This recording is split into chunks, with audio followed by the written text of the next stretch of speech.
Mheshimiwa Spika, lakini kabla sijajibu swali la Mheshimiwa mbunge, naomba uniruhusu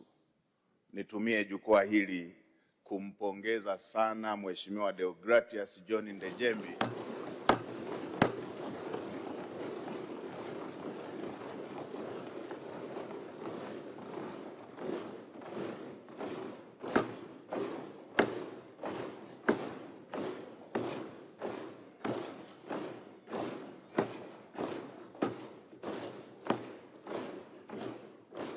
Mheshimiwa Spika,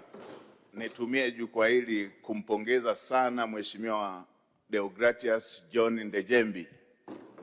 kwa kuaminiwa na Mheshimiwa Rais na kamati kuu na halmashauri kuu ya Chama cha Mapinduzi na kuteuliwa kuwa makamu wa rais wa Jamhuri ya Muungano wa Tanzania.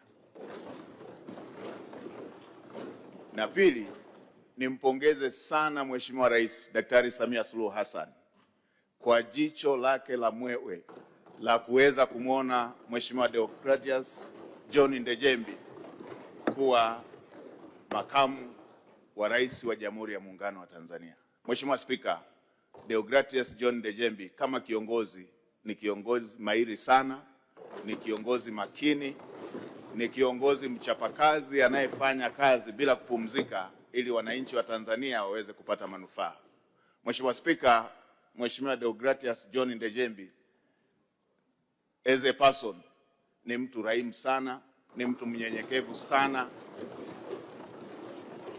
Mwisraeli kweli kweli asiye na hiana ndani yake. Mheshimiwa Spika, mimi pamoja na waheshimiwa mawaziri wenzangu